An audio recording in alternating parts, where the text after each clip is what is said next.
کہ پاکستان کی تاریخ کے بدترین 3 سال گزرے ہیں، کبھی پاکستان کی ہسٹری میں نہیں ہوا 3% سے کم گروتھ ہوئی ہو. اتنے لوگ غربت کی سے نیچے کبھی بھی نہیں تھے. اپنے ارد گرد کسی سے پوچھ لیجئے، ان کے حالات پوچھ لیجئے.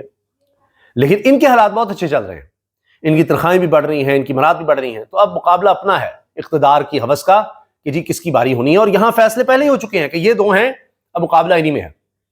کیونکہ شہباز شریف صاحب کا بیگیج اتنا ہو جائے گا کہ وہ اٹھا کے پھینکنا ہے کہ نہیں وہ اور تھے، ہم جو ہیں بہت اچھے ہیں، یہ اب نئی چیز آ رہی ہے، فلاں ہو رہا ہے. لیکن یہ سب میں آپ سے بار بار عرض کر رہا ہوں، یہ زمینی فیصلے ہیں. اب رب کو کیا منظور ہے ہم کیا کہہ سکتے ہیں. ورنہ یہ ضرور ہے کہ ہم نے ماضی میں دیکھا ہے، تاریخ کی اگر بات کریں تو یہ ہوتا ہے کہ ڈکٹیٹرز ہم نے دیکھے ہیں. ایوب خان کا دور، محترمہ فاطمہ جناح کے ساتھ کیا ہوا، وہ بھی 10 سال یعنی ایوریج آپ کہہ لیں. اس کے بعد ضیاء الحق کا دور، بے نظیر بھٹو خاندان، ان کے ساتھ کیا ہوتا رہا، وہ بھی 10-11 سال کا دور. اسی طرح مشرف کا دور، وہ بھی لگ بھگ 10 سال کا. تو اس وقت نہ صرف بے نظیر اور ان کے ساتھ ساتھ شریف خاندان، ان کے ساتھ کیا ہوتا رہا. تو دوبارہ یہ لوگ آ گئے تو محترمہ بے نظیر بھٹو کو تو قتل کر دیا گیا، ان کو تو مار ہی دیا.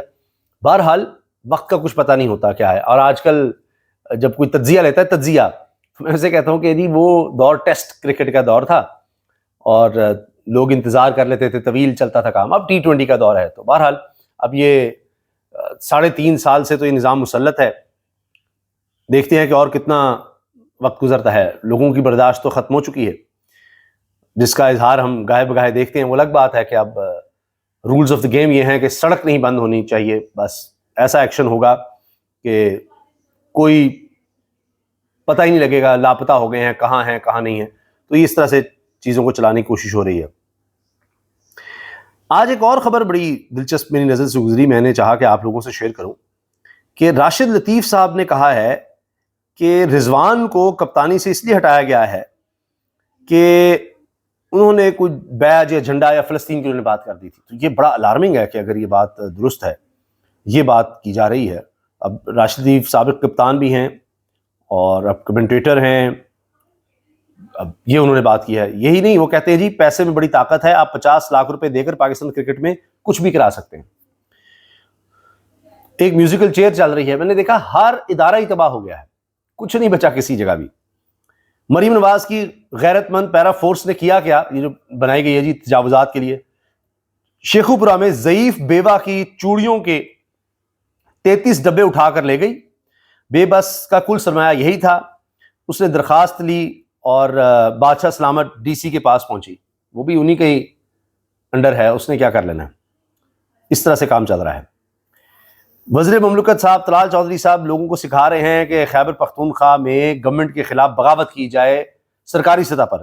کہہ رہے ہیں جو حکم آئین اور قانون کے مطابق نہیں وہ ماننا ضروری نہیں، یہ طلال چودھری کہہ رہے ہیں. اب طلال چودھری صاحب کا جواب دیا ہے حامد میر صاحب کے شو میں تحریک انصاف کے رہنما شہرام ترکی. انہوں نے کہا کہ پولیس والوں نے بتایا کہ سر یہ گاڑیاں ہمارے کام کی نہیں ہیں، ناکارہ ہیں. ان کی طرف سے یہ بات آئی کہ پولیس کو دی گئی ہیں، پولیس ہی کہہ رہی ہے جی یہ بیکار گاڑیاں ہیں، ورنہ وہ خود سے کیسے وزیر اعلیٰ کہہ سکتا ہے. باقی طلال چودھری کا جی ایک کم عقل آدمی ہے، اس کو عقل ہی نہیں ہے جس کو لگا دیا ہے وزیر اعلیٰ. تو اس پر جواب آیا ترکی صاحب کا کہ سہیل آفریدی آپ سے 1000 گنا زیادہ عقل مند ہے اور یہ آپ کو بہت جلد پتہ لگ جائے گا. اچھا ایک اہم بات کہا جا رہا ہے جی کیلیبری فون 2 سامنے آ گیا. ہوا یہ کہ نون لیگ نے یہ کہا، ان کے آفیشیل ایکس پر ٹویٹ کی گئی، نواز شریف ITCT لاہور میں کیمپس کھولنے کا کہہ دیا ہے جی امپیریل کالج لندن نے کہ وہ کھولنے جا رہے ہیں یہاں پر. اس کے بعد آخرکار امپیریل کالج لندن کو یہ کہنا پڑا کہ یہ سب جھوٹی خبریں ہیں، ایسا کچھ نہیں ہے، ہم کوئی نہیں یہاں پاکستان میں یا ITCT نواز شریف میں آ رہے. کسی کا میں سن رہا تھا، انہوں نے کہا کہ لاہور میں آپ گوگل کو میپ پر اگر کہیں جائیں کوئی کسی جگہ نواز شریف کا نام لکھ کر، مثلا کسی ہاسپٹل نواز شریف جانا ہے یا کوئی اور جگہ، تو گوگل میپ بھی پریشان ہو جاتا ہے کہ آپ نے کس جگہ کا لکھا ہے، کیونکہ یہاں تو 20 جگہیں ہیں جو نواز شریف کے نام پر ہیں. نواز شریف روڈ پہ جانا ہے، نواز شریف فلان جانا ہے، نواز شریف یہ، نواز شریف وہ، نواز شریف. یہاں تو شریف خاندان کا اتنا ہے کہ گوگل بھی پریشان ہو جاتا ہے کہ کہاں آپ کو لے کر جاؤں. یہاں تو لاہور کو شریفستان رکھ دیں، ان کو رائے کے محلات کے باسیوں کا. ملاقاتوں کا بڑا چرچا ہے، کچھ نہ کچھ خبر باہر ضرور آئے گی کہ تحریک لبیک کے ساتھ کیا ہونے جا رہا ہے، کیونکہ یہ خبر آئی جب کہ تحریک لبیک کے بانی جناب علامہ خادم حسین رضوی صاحب، ان کا جسد خاکی قبر سے نکال کر کہیں اور شفٹ کیا جانا ہے. اور بہرحال خبری اپنی بات پر قائم ہے کہ پولیس کی طرف سے یہ گیا تھا، یہ کہیں کہ ایک اوپینین کہ یہ کر دینا چاہیے، چونکہ آگے عرس بھی آ رہا ہے ان کا 19 تاریخ کو. تو اس پر عظمہ بخاری صاحبہ نے باقاعدہ آ کر پریس کانفرنس کی ہے اور بھی بہت سی باتیں کی. انہوں نے کہا لیکن یہ نہیں ہونے جا رہا، یہ باقاعدہ ان کی طرف سے اعلان ہے. اور دوسری بات تو میری نظر میں بڑی عام ہے، انہوں نے کہا کہ جی سعد رضوی، انس رضوی کو کہا گیا ہلاک ہو گئے ہیں، ایسا کچھ نہیں ہے. جبکہ کچھ لوگ ابھی بھی کچھ خدشات کا اظہار کر رہے ہیں ان کے لوگ. لیکن ایک طرف محسن نقوی گئے ہیں، مفتی منیب اور دیگر مفتیان کرام اور اہل سنت کے دیگر علماء کرام سے ملے ہیں جا کر، اور یہاں اسلام آباد میں بھی الگ ملاقاتیں ہوئی ہیں. تو اس سے لگ رہا ہے کہ کوئی نہ کوئی چیز نکلے گی. تو انشاءاللہ اس حوالے سے بھی جو بھی سامنے آئے گا آپ سے ڈسکس کریں گے. بعض لوگوں کا خیال ہے کہ جتنی سختی کی گئی ہے اب شاید کچھ پیچھے ہٹا جائے گا. مجھے لگتا ہے کہ لبیک کے لحاظ سے تو پیچھے نہیں ہٹا جائے گا. یعنی رضوی برادران کے لیے کوئی نرم گوشہ کچھ نہیں، جو ان کی مرکزی لیڈرشپ تھی ان کے لیے بھی کچھ نہیں، کوئی اس طرح سے نہیں. ہاں ان کے کارکن وغیرہ جو باقی 10-10 ہزار بندہ پکڑا جا رہا ہے، کیا جا رہا ہے، ان کے لیے شاید کچھ نکل سکے.